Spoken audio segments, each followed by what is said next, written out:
Ashley Howard with Ashley Howard Teaches, and this is week 2, cycle 1, 5th edition. So let's get started. So y'all, I love to start with math because math can be super fun and I want these kids to be excited about math. So what can you do to make skip counting more fun? So what I love to do is I love to grab these shakers. Now, I know these are the worst looking shakers you may have ever seen, but they got the job done and they have lasted. So I just get an Easter egg, I put some rice inside and tape it up. No big deal, super easy.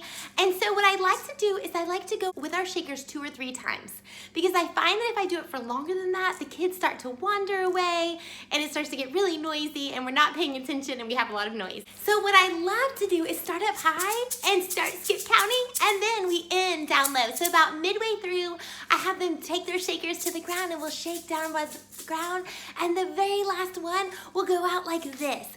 So for 3s, we'll go 3, 6, 9, 12, 15, 18, 21, 24, 27, 30, 33, 36, 39, 42, and 45. And so they get super excited about jumping out. And then I'll say, okay, we're gonna whisper it this time. Let's do it again. So we'll go 3, 6, 9, 12, 15, and we'll go through again. And then the next time we can be super loud. So now that they've kind of got their energy out and it's kind of going crazy, we're like, okay, let's grab a bag and we're gonna put our shakers in our bag and we're going to sit on the floor together and I'll have them form a circle. I love to have a little tape on the ground where they know where to sit so they can sit in this circle. And so they'll sit in this circle and I will pass out their number cards. Now, what are these number cards? They are awesome. And let me know in the comments below if you are interested in the link to these. I will have to look it up and find it, but just let me know if you're interested in those and I can leave a link in the description.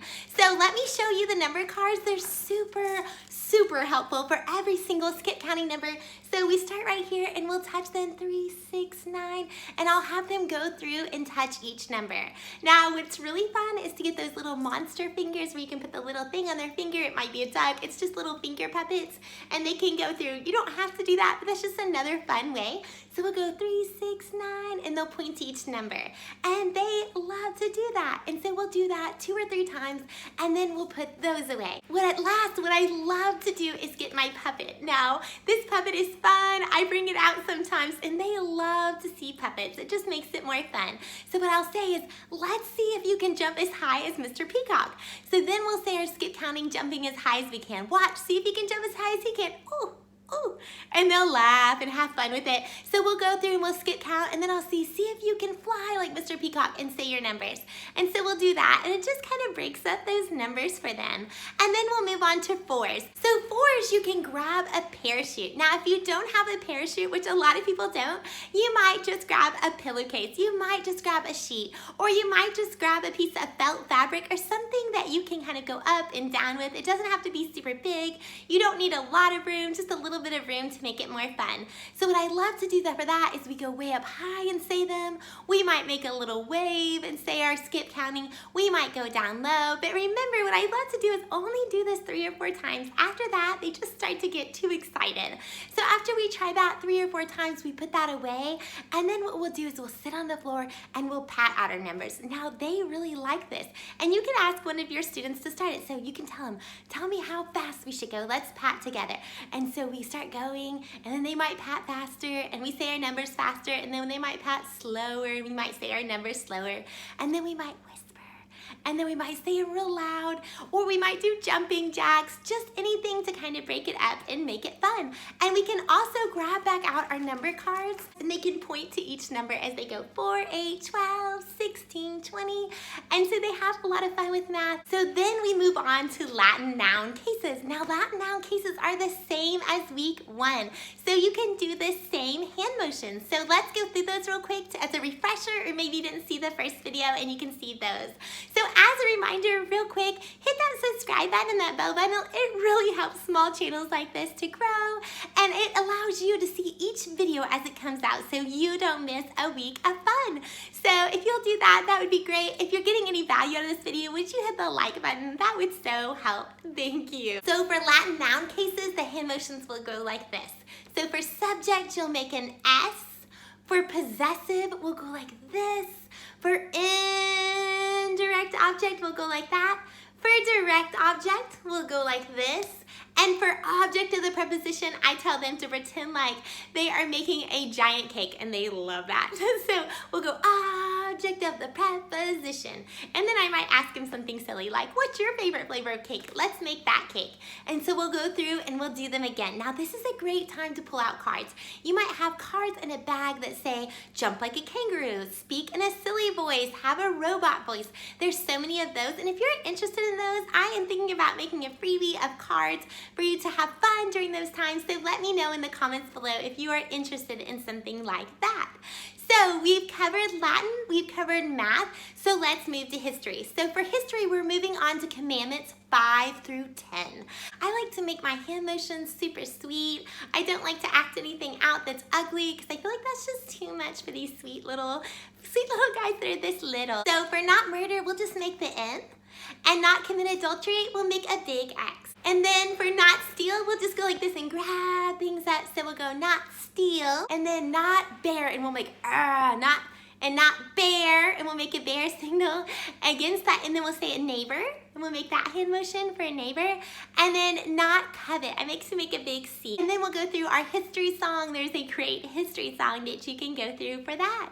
So those are some of my hand motions, and let's move on to English. Now for English, we're doing prepositions. And let me tell you, there are people who have gone before me who have these wonderful hand motions and wonderful songs for the prepositions. Now, I will leave a link below if I can find some of them, but I want to encourage you, look on YouTube for those different songs because there are so many great ones. And just type in prepositions, cycle 1, and you will find a plethora of great songs and motions to go with those. For geography, we're doing the Assyrian Empire. So for the Red Sea, what I like to do is have each child have a red crayon right in front of them right before class starts so that it's already ready for them, ready to go, and tell them, please do not color on these with your map because they are very hard to get off. So what you'll do is you'll say, the Red Sea looks like a red crayon. Can you find the Red Sea? And then they can put the crayon right up to the Red Sea and place it on there, and they will remember it that way. So then for the Black Sea, I like to do the same thing. I have a black crayon. I point the black crayon to the Black Sea, and so it's just a fun way to help them to remember. Now with the Black Sea, it also looks like a bee that's laying on its side. So that's a fun way for them to remember also. And then for the Caspian Sea, I put a little C on top because it is the shape of a C. So we'll put a little C on Caspian Sea. And then for Babylon, I put a B for Babylon. So those are just some fun hands-on way to make it kind of neat for the kids. So we start out that way. That's how I introduce their geography for the day. And then we might go through that one more time. Then we'll trace with our dry erase markers. And then what I like to do is I like for them to erase. So as I go, they erase with their finger. So I might say Black Sea, and then they erase the marker with their finger. Some of them don't like that. So if you would rather, you can bring Q-tips, and they can erase as you say them. And then you go back through and you dot. So if you have students that are more ahead, and you feel like they just breeze through geography because maybe they practiced at home, and maybe it's super easy for them, and they're just going through and dotting, and you don't know if they really know it. What I like to do for those students is I like to have them write shapes on them. So I might go out of order and say, put a smiley face on the Caspian Sea, put a triangle on the Black Sea, circle Babylon. That way I know that they really know those places. So that is a fun way to do geography. So for science, we are doing kingdoms of living things. So what I love to do for the kingdoms of living things is do it to the tune of Happy Birthday. Now you'll start out with Animalia, and you'll go all the way through the kingdoms of living things.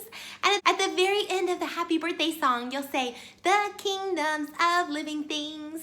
So that's a fun way to fit that in. Now for fun, what I like to do is I like to get some blue tape and make a straight line going vertical up and down on the ground. And what I like to do is have them ski as they say them. It's kind of a fun way. So what we'll do is I'll say, do you want to ski fast down the mountain or do you want to ski slow down the mountain? And usually they'll say super fast. So what we'll do is, okay, get your skis out.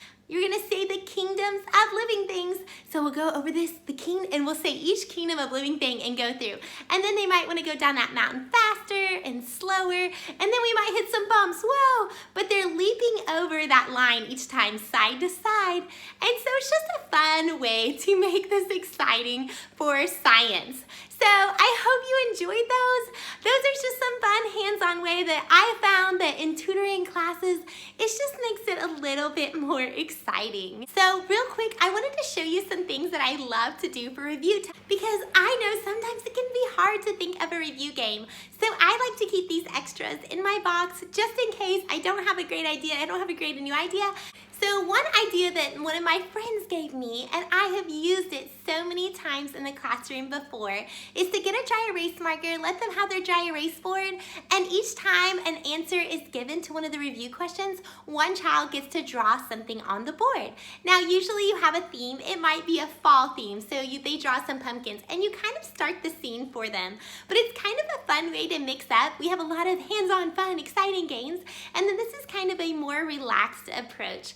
I also always love to carry this game with me. This is another one my friend gave me. It's just to carry some snowballs. So each time they answer a review question, they get a snowball, and at the very end, they throw them at each other and have fun. Not at the face, of course, but that's a fun way, and it's super simple and super easy. Now you can also use crushed up paper or crushed up Kleenexes, something simple and easy that you have around the house. Another one that I love to use, another friend gave to me. Do you see? I don't have a lot of original ideas on these review games. I need to think of some myself so I can help my friend. So another one my friend gave me is set up 3 figures. You set these 3 figures up on one side of the table, and on the other side of the table, you set up 3 different figures. You just stand them up, and then you divide your class into 2 teams. And they work hard. They each get a bouncy ball, and they go one at a time. And when one team answers, they get to throw the ball and try to knock over the figures. And once they get all 3, they win a certain amount of points, and the game starts over again. So do you see how simple and easy these ideas are? And it gets them engaged and gets them learning. So also, I've had people asking me about these sweet little shirts to teach in. So I will have a link below that you can click on where you will get a 5% discount off anything in this shop. Here's my recommendation for you. Always have 2 or 3 games, because sometimes games are just not gonna work. I love also to play trash get ball. I'll bring a little basketball hoop from home, I'll have them shoot the basket, and while one team answers, the other team gets to shoot baskets, and as soon as the other team answers, that team has to stop and the other person gets to start shooting. And lastly, here's another really easy idea. This is where you write Latin, geography, and you just throw the ball in the air. You have them sit in a circle, you have them grab the ball, and whichever word they land on, that's what you review for that day. So super simple, super easy. If you would like more review ideas, I would love to give those to you. Will you leave a comment below? Thank you so much, and I look forward to putting out Science Week 2 videos soon, and I can't wait to show you that. So be looking for that. Hit that subscribe, hit that bell button so that you don't miss a thing, and I will also be doing one on fine arts.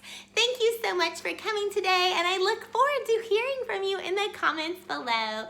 Goodbye.